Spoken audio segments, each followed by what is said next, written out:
ఉన్నారు. దేశంలో చాలా మంది ముఖ్యమంత్రులు ఉన్నారు, చాలా మంది ఓటమి చెందిన నాయకులు ఉన్నారు. కానీ మొట్టమొదటిసారి ఒక నాయకుడిని మనం చూస్తూ ఉన్నాం. అడిగిన వారికి అడగిన వారికి అన్ని అందరికీ ఇచ్చి ఓడిపోయినటువంటి మరి నాయకుడు కులం లేదు, మతం లేదు, పార్టీ లేదు, ఎవరికి ఆకలిస్తే వారికి కడుపు చూసి పని చేయాలి అనే ఆలోచనతో మరి ఏదైతే జగన్మోహన్ రెడ్డి గారు అందరికీ అన్ని ఇచ్చి ఓడిపోయిన నాయకుడు ఈ రాష్ట్రంలో దేశంలో ఎవరైనా ఉన్నారంటే అది మన వైఎస్ జగన్మోహన్ రెడ్డి గారు అని చెప్పి సందర్భంగా మనం చెప్తున్నాం.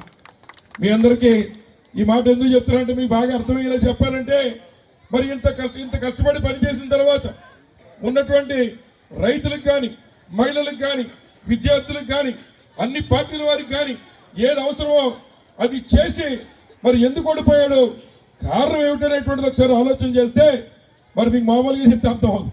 కొంచెం మనోడికి కూడా మసాలా మిక్స్ చేసి సినిమా స్టైల్లో చెప్తే మనోడికి అర్థమవుతుంది. అదేమిటంటే అందరూ పుష్ప సినిమా చూసే ఉంటారు. పుష్ప సినిమాలో ఒక గుండెలు ఉంటాడు ఎస్పీ గారు. ఆయన మరి హీరో గారు ఒక డబ్బులు సంచి పట్టుకొచ్చిస్తే ఆయన అన్నీ వచ్చాయి కానీ ఒకటి మిస్ అయింది అంటుంటాడు. ఆయన వీళ్ళేమో మళ్ళీ లెక్కెట్టుంటారు, డబ్బులు సరిపోయింది కదా అంటారు కదా, కాదు ఒకటి మిస్ అయింది అంటుంటాడు.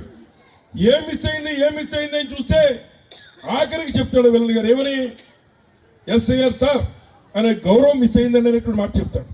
అలాగే జగన్మోహన్ రెడ్డి గారు కూడా అందరికీ అన్ని ఇచ్చాడు కానీ మనం కూడా ఒకటి మిస్ అయ్యాం. అదేమిటి, గడిచినటువంటి 5 సంవత్సరాల్లో మనం ఒకటి కొంత వెనకబడి ఉన్నాం. ఏమిటి వైఎస్ఆర్ కాంగ్రెస్ పార్టీలో ఆ మర్చిపోయింది ఏమిటి అంటే కార్యకర్తకు తగినటువంటి గౌరవం అని చెప్పి సందర్భంగా మీ అందరికీ మనం చేస్తూ ఉన్నాం. మరి మీ అందరికీ తెలుసు, మనం ఇప్పటివరకు రాజకీయం చేయలేదు, సేవ చేసుకుంటూ వెళ్ళాం. ఎవరు ఇల్లు వచ్చి ఇంటి తలుపు కొట్టినా నీ పార్టీ ఏంటి, ఇంతకుముందు ఏ ఇంటికి వెళ్ళి వచ్చావు, మరి ఎప్పుడైనా నన్ను చూసావా నీకు అనేటువంటి మాటలు ఎప్పుడు అడగలేదు. నీ కష్టం ఏమిటి, నీకు కడుపు తిన్నావా లేదనేటువంటిది చూసే మరి ఈ ఇంట్లో నుంచి మేడ దగ్గర పెత్తనం చేసామని చెప్పి సందర్భంగా మనం చేస్తూ ఉన్నా. అయినా కూడా రాబోయేటువంటి కాలంలో అక్కడ జగన్మోహన్ రెడ్డి గారు, ఇక్కడ మేము మారి రాబోయేటువంటి కాలంలో కార్యకర్తల మీద పెట్టి నడిపించేటువంటి కార్యక్రమం భవిష్యత్తులో ఉంటుందని చెప్పి సందర్భంగా మీ అందరికీ హృదయపూర్వకంగా మనం మాటిస్తూ ఉన్నా. మరి అలాగే ఇక మిగిలిన విషయాలకు వచ్చినట్లయితే మరి ఏదైతే ఈ రాష్ట్రంలో ఈ మెడికల్ కాలేజీల యొక్క మరి 1 కోటి సంతకాల కార్యక్రమం, మనం ఒక్కసారి ఆలోచన చేయండి. కరోనా ఒక విపత్కర పరిస్థితిని మనం చూసాం. మరి కరోనా వచ్చినప్పుడు మరి ఆ రోజున జగన్మోహన్ రెడ్డి గారు విపరీతమైన కార్యక్రమాలు చేసి చాలా మందిని కాపాడే కార్యక్రమం చేశాడు, ప్రాణం పోసాడు. అలాగే మామూలుగా అప్పుడే ముఖ్యమంత్రి నారా చంద్రబాబు గారు ఉంటే ఇవాళ పైన కింద కూడా సగం కుర్చీలు ఖాళీ అయిపోయింది. చంద్రబాబు నాయుడు గారు ఉంటే ఎవరిని పట్టించుకోడు కనుక కింద ఉన్న కుర్చీలు కరోనా టైంలో కొన్ని ఖాళీ అయిపోయాను, పైన ఉన్న కుర్చీలు కూడా ఖాళీ అయిపోయాను. అటువంటి పరిస్థితులు ఉండేవి. కానీ ఆ రోజు జగన్మోహన్ రెడ్డి గారు అందరికీ మరి కరోనా సమయంలో కూడా అందరినీ కాపాడే కార్యక్రమం చేశాడు. అందుచేత జగన్మోహన్ గారు కూడా ఆలోచన చేశాడు. అదేమిటంటే ఈ రాష్ట్రంలో ఇప్పటివరకు 17 మంది ముఖ్యమంత్రులు పనిచేస్తే వాళ్ళందరూ కలిపి 12 మెడికల్ కాలేజీలు పట్టుకొచ్చారు. కానీ ఒక్క జగన్మోహన్ రెడ్డి గారు ఏదైతే మరి 17 మెడికల్ కాలేజీలు పట్టుకొచ్చి ఈ రాష్ట్రంలో కరోనా లాంటి విపత్తులు వచ్చినా ప్రభుత్వ ఆసుపత్రులు ఉంటే పేదవాడికి వైద్యం అందుతుంది, పేదవారి యొక్క పిల్లలు అలాగే పెద్దవాళ్ళకి పిల్లలు కూడా మరి చదువుకునే అవకాశం ఉంటుంది, డాక్టర్లు అవుతారనే ఉద్దేశంతో 17 మెడికల్ కాలేజీలు తెచ్చారు. మరి ఈ రోజున ఉన్న పరిస్థితుల్లో నారా చంద్రబాబు నాయుడు గారు మరి ఇక్కడ ఉన్నటువంటి హాస్పిటల్లో సుమారు 10,000 కోట్ల రూపాయల రోజు జగన్మోహన్ గారు ఖర్చు పెట్టి 850 ఎకరాలు మరి ఉన్నట్టు ప్రైవేటు భూమి కొని హాస్పిటల్ కట్టారు. కట్టిన హాస్పిటల్ అన్ని ఈ రకంగా చాలా వరకు పూర్తయ్యాయి.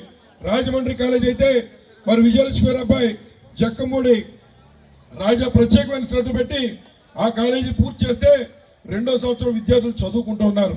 అటువంటి పరిస్థితుల్లో ఈ కాలేజీలన్నీ కూడా ఉన్నాయి. ఉంటే వీటన్నిటిని ఇవాళ నారా చంద్రబాబు నాయుడు గారు ఒకటి TV5 నాయుడు గారికి ఒకటేమో, లేకపోతే మరి ఈనాడు వారికి ఒకటి, లేదా ఆంధ్రజ్యోతి వారికి ఒకటి, ఇలా పేపర్ల వాళ్ళకి టీవీల వాళ్ళకి ఆయనకి కావాల్సిన అన్యాయులకి మరి పప్పుకి బెల్లానికి అమ్మేసేటువంటి కార్యక్రమం చేస్తూ ఉన్నాడు. ఇవాళ 30,000 కోట్ల ఆస్తి ఈ 17 కాలేజీలు. ఈ 30,000 కోట్ల ఆస్తి అవి పూర్తి స్థాయిలో బయటపడాలంటే 5,000 కోట్లు ఖర్చు పెడితే సరిపోతుంది. ఈ 5,000 కోట్లకి మరి ఏదైతే నారా చంద్రబాబు నాయుడు గారు ముఖ్యమంత్రి అయిన తర్వాత ఆయన తెచ్చినటువంటి అప్పు 2,30,000 కోట్లు. గతంలో జగన్మోహన్ గారు ఉన్నప్పుడైతే మరి చేయూత డబ్బు మీకు వచ్చేది, లేదా కాపు నేస్తున్న డబ్బు ఇంటికి వచ్చేది, రైతు భరోసా డబ్బు వచ్చేది, రైతులకి పొలాలు మరి ఎప్పుడన్నా సైక్లోన్లు వస్తే, తుఫాను ఇబ్బందులు వస్తే వాటి ద్వారా డబ్బు వచ్చి మీ అకౌంట్లో ఉండేది. ఇట్లా అందరికీ అందించే కార్యక్రమం ఆ రోజు జగన్మోహన్ గారు చేస్తే అంతకు మించప్పు ఇవాళ 2 సంవత్సరాల్లో చంద్రబాబు నాయుడు గారు చేశాడు.